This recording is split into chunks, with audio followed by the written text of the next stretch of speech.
Banyak orang sekarang ngaku cucunya Wali Songo. Bahwasanya tidak ada anak cucu Wali Songo. Tidak. Jadi saya katakan sekali lagi, Zuriyah Wali Songo yang ada di Indonesia itu tidak perlu pengakuan dari RA. Ya, khususnya kepada bocil nih. Jadi kalau ada orang yang sekarang ini, yang sekarang ngaku cucunya Wali Songo, itu nggak ada. Sekalipun ada dari pihak ibu, bukan dari pihak abah. Kalau dari pihak ibu terputus. Jadi jangan hanya kalian memiliki nasab Rasul, tapi sifat dan akhlak Rasul jauh dari kalian. Jadi ya, khusus ke bocil nih, mikir kalau mau ngomong harus ilmiah, jangan menyerang personal. Belajar punya adab dan akhlak sil, ya demikian. Kain bisa dia tengah nah, kan omongan aing. Ayo jeung aing ngobrol, ayo datang ke Banten.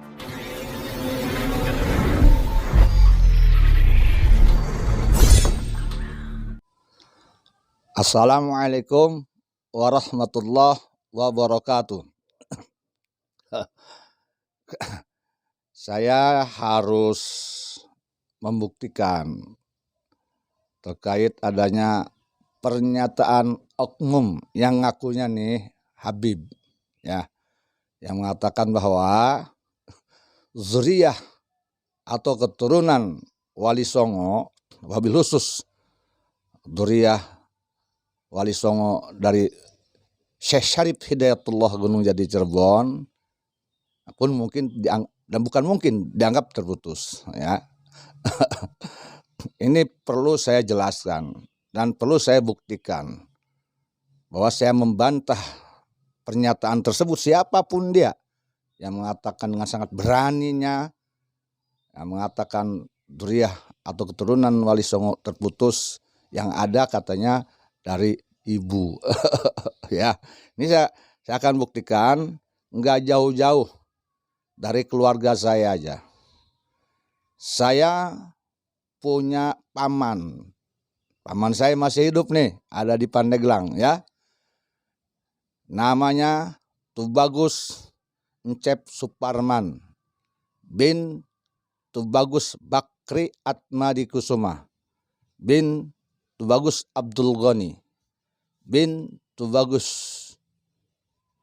Yusuf bin Tubagus Nunung bin Tubagus Apang atau Tubagus Ja'far bin Pangeran Akang atau Tubagus Muhammad Salim bin Pangeran Raksabumi atau Pangeran Arya Dipanegara bin Sultan Abul Ma'ali Ahmad Kenari bin Sultan Maulana Mafakhir Mahmud Abdul Qadir Kenari bin Sultan Maulana Muhammad Nasiruddin Ratu Ing Banten bin Sultan Maulana Yusuf Banten bin Sultan Maulana Hasanuddin Banten bin Syekh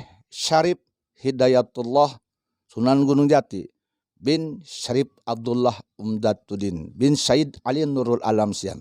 Kesananya ke Rasulullah, ke Sayyidina Husain. Itu paman saya yang satu, ya. Sekarang masih hidup, ada di Pandeglang di Gardu Tanjak, ya. Itu ke jihad ke Sunan Gunung Jati. Bagaimana yang ke Sumedang, Wali Songo juga ada, ya. Saya punya adik pribadi saya, satu bapak darahnya, bernama Raden Mulia bin Haji Raden Muhammad Nanayuhana bin Haji Raden Muhammad Yakub bin Syekh Raden Muhammad Karis Kartakusuma bin Raden Ijrah Kartakusuma bin Raden Arya Bandayuda bin Pangeran Karuhun Kusuma Dinata bin Pangeran Dalem Tanumbaja bin Pangeran Raga Gempol 3 bin Pangeran Raga Gempol 3 bin Pangeran Raga Gempol 2 bin Pangeran Rangga Gempol I, bin Pangeran Rangga Gempol, bin Pangeran Rangga Gende, bin Sayyid Maulana Ja'far atau Pangeran Angkawijaya, dan bergelar Prabu Gesan Ulun Raja Sumedang, bin Sayyid Maulana Soleh atau Pangeran Santri, bin Sayyid Maulana Muhammad atau Pangeran Muhammad, bin Sayyid Abdurrahman atau Pangeran Panjunan, bin Syarif Abdullah atau Syekh Nurjati atau Syekh Datuk Kahfi Cirebon, bin Sayyid Ahmad Majnun Malaysia Negari Sembilan, bin Sayyid Datuk Maulana Isa Malaysia, bin Sayyid Datuk Maulana Ali Abdul Qadir Kailani Nasarabad India. Ke sana arah jihadnya, wallahu alam sab, kalau tidak salah ke Sayyidina Hasan. Itu adik saya pribadi. Jelas. Dan itu diakui, ditulis di kerajaan masing-masing. Tercatat ya.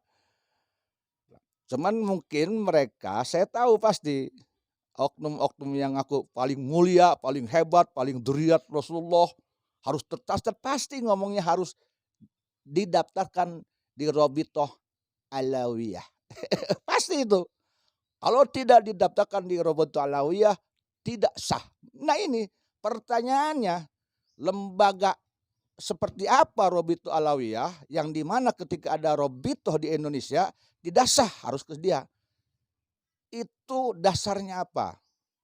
Yang kedua saya ingin bertanya, silahkan siapapun dari dzurriyyat Wali Songo mau daftar dengan catatan Robitoh Alawiyah, perlihatkan kepada kami dan jamin kepada kami punya tidak silsilah eyang kami yang seluruh Wali Songo, baik dari Sunan Gunung Jati, Syekh Datuk Kahfi ke bawah secara otentik, dan tahu juga gelar-gelar eyang kami berikut aslinya, sehingga kami ini tidak salah daftar. Bagaimana mungkin kami akan daftar ke salah satu Robitoh yang dimana Robitoh tersebut tidak mempunyai catatan-catatan yang kami, ya, jangan-jangan nanti datang ke sana akan ditolak, ternyata ditolak karena mereka tidak punya catatan nasab. Dan kami pun harus jelas meyakini bahwa RA ini, Robitoh Alawiyah ini yang ada di Jakarta ini, memang lengkap mencatat semua Bani Hashim. Semua Bani Hashim dicatat. Dan itu harus dijelaskan kepada kami yang ada di Indonesia, di Maroko, di Irak, semuanya. Yang di Indonesia pun punya catatan, yang di Padang, yang di Kalimantan, yang di Jawa, di Sumatera punya catatan. Itu yakinkan kepada kami. Mohon maaf, ini ada bocil yang oknum bocil nih, sok-sokan kalau tidak tercatat di RA. Tahu nggak bocil? Permasalahannya. Yang selanjutnya supaya bocil tahu nih ya, dan yang lainnya. Kami ini dari turunan Wali Songo tidak perlu maksa-maksain harus daftar ke RA. Kenapa? Kami tidak butuh gelaran Habib. Bahkan banyak para tubagus, para raden pun sekarang masih disembunyikan. Kenapa? Kami malu, tahu dengar ya, malu isin kami aing-aing aradisin ya, bisa ngaku dzurriyyat Rasul ya, akhlak itu bener. Mulutnya masih kotor, hatinya kotor, selalu ingin dimuliakan orang lain tapi ke orang lain merendahkan, selalu ingin disujud-sujud, disembah-sembah orang lain ke orang lain tapi menghinakan. Ya, nih dengarkan nih. Semua keturunan Wali Songo semuanya seperti itu, mewarisi akhlak eyangnya. Seluruh turunan Wali Songo mewarisi semua akhlak eyangnya. Tawadhu, menyembunyikan diri, tidak sombong, jangankan masalah nasab. Bung, ya, Bung. Ibadahnya aja dzurriyyah Wali Songo itu rata-rata disembunyikan. Tidak digembar-gemborkan. Bukan nggak kebeli itu udang-udang sorban-sorban berapapun mahalnya. Bukan nggak kebeli. Tetapi mereka mencoba mendidik dirinya selalu tawadu dan tidak terlalu membedakan diri di hadapan masyarakat. Yang penting ada kemuliaan di sisi Allah Ta'ala. Dan itu pun tidak merasa mulia. Begitu ya, bocil. Ada bocil nih, Oknum Habibo, petetang petenteng ngomong, aduh Masya Allah, tabarakallah, cil, bocil baca kitabnya yang benar ya. Ya, paham tidak? Jadi saya katakan sekali lagi, Zuriyah Wali Songo yang ada di Indonesia itu tidak perlu pengakuan dari RA. Ya, khususnya kepada bocil nih. Ya, ya, yang bernama siapa tuh? Bocil tuh. Saya jelaskan nih sekali lagi ya. Kami, khususnya saya, keluarga saya, mau ditolak jadi dzurriyyah Rasul oleh kalian, silakan, nggak ada ruginya. Diterima pun tidak ada ruginya. Ya, mau ditolak ya mau apa, mau diakum, tidak ada ruginya bagi kami. Paham nggak? Tidak, kami dididik oleh yang kami untuk tidak cinta pujian, tidak hubul mahmudah, tidak boleh, ya kan? Malu izin cek urang banten aing mah izin, boga ka izin. Akhlak aing teh bener. Yo, sungut aing bege masih kayak ngomongkeun jelema gibat. Bulan puasa masih gibat. Hati aing masih kena suudon ka Allah syak, hayang dipuji-puji. Masih kena aya marah lamun menyebutkan aing dzurriyyah Rasul. Masih kena marah mun disebut aing di akang-akang dihebatkan. Masih kena marah. Apa-apaan itu? Dzurriyyah Rasulullah Muhammad SAW tidak marah, tidak disebut Habib. Tidak marah, tidak disebut dzurriyyah Rasul. Bahkan malu ketika disebut Habib. Ya, itu dzurriyyah Rasul. Darah Rasulullah itu namanya. Wong akhlaknya seperti Rasul, sifatnya Rasul. Mana ada Rasulullah dikatakan tidak nabi aja, beliau tidak marah. Yang marahnya Allahnya. Yang nyuruh negornya juga membuktikannya ya Allahnya. Kalau nggak diperintahkan oleh Allah ya enggak. Nabi sendiri pribadinya kagak, bong. Jadi jangan hanya kalian memiliki nasab Rasul, tapi sifat dan akhlak Rasul jauh dari kalian. Kami nih orang Indonesia, wabillahi saya nih orang Banten, bukan iri terhadap kehabiban kalian, bukan iri terhadap masyhurnya kalian. Dicium-cium orang, Masya Allah, tabarakallah, subhanallahul karim. Tidak ada tuh di hati kami yang kayak gitu. Emang kemasyhuran kalian seperti apa sih yang dibanggakan? Baru masyhur dia paling di Jawa, itu pun tidak se-Jawa memuliakan kalian. Cium-cium tangan, udah dihebat-hebat. Apakah kemasyhuran kalian seperti Syabul Qadir sehingga kami harus iri? Masya Allah, tabarakallah, Masya Allah, tabarakallah. Terus apanya yang kami cari? Subhanallah. Saya kasih tahu apa yang diirikan oleh kami kepada engkau. Harta, Masya Allah. Saya kasih tahu ya, insya Allah saya husnudon. Seluruh dzurriyyah Rasulullah Muhammad SAW, wabil khusus seluruh keturunan Wali Songo, kaya-kaya. Dan kayaknya tidak dawir, tidak jual-jual minta-minta sumbangan ke jemaah, kagak. Sebenarnya ada orangnya mau bangun pondok, siapa yang mau bangun pondok? Nih sorban harganya sekian. Kagak ada. Nggak ada tuh ceritanya. Dzurriyyah Rasulullah seperti dzurriyyah Nabi Muhammad, khususnya keturunan Wali Songo seperti itu. Nggak ada. Apa yang harus kami irikan? Masya Allah, tabarakallah. Jadi ya, khusus ke bocil nih, mikir. Kalau mau ngomong harus ilmiah. Jangan menyerang personal. Belajar. Punya adab dan akhlak, cil. Ya, demikian. Lain bisa dia tengen. Kan omongan aing. Ayo jeung aing ngobrol. Ayo datang ke Banten. Ya. Sekali lagi. Siapa yang ngaku Oknum Habib? Saya katakan. Warisi akhlak Rasul. Warisi sifat Rasulullah. Kami di Indonesia hanya kurang suka kepada kalian. Karena apa? Karena tingkah laku kalian. Karena ucapan kalian. Apa? Sombong.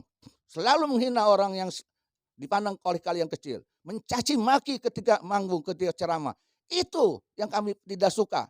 Bukan karena kehabiban kalian. Bukan karena masyhurnya kalian. Emang kemasyhuran kalian seperti masyhur Nabi Muhammad? Kagak. Ya, itu aja. Coba kalau sikap kalian ini di Indonesia, ceramahnya baik, tidak mengadu domba, tidak mencaci maki, tidak mendidik orang Indonesia menjadi pemarah, tidak mendidik orang Indonesia menjadi pembenci, kemudian ramah tamah, bersatu bangsa, maka saya tidak akan pernah membenci satupun itu dzurriyyat yang akhlaknya tidak seperti itu. Ya, jadi kami kurang suka hanya karena pada perbuatan akhlak. Hanya itu. Oke? Makanya ini ada reaksi karena itu aja. Reaksi ada di mana-mana karena itu, bukan karena siapa-siapa. Apaan nuduh orang-orang yang tidak suka? Oh, munafik lah, yang tidak suka ke dzurriyyat munafik. Bung, terlalu tinggi. Anda bisa menilai munafik dari mana? Tidak tahu hati kami. Hah? Saya katakan saya tegaskan sekali lagi bahwa hampir semua orang Indonesia yang kurang suka ke salah satu oknum dzurriyyat Habib itu bukan karena apa-apa, karena akhlaknya, tabiatnya, sifatnya tidak baik, membenci orang, mencaci maki orang, melaknat orang, mendoakan orang tidak baik. Itu yang membuat semua akhirnya bereaksi. Paham itu? Introspeksi diri. Kalau kalian dzurriyyat Rasul, introspeksi diri. Jangan salahkan orang lain. Ya, demikian. Assalamualaikum.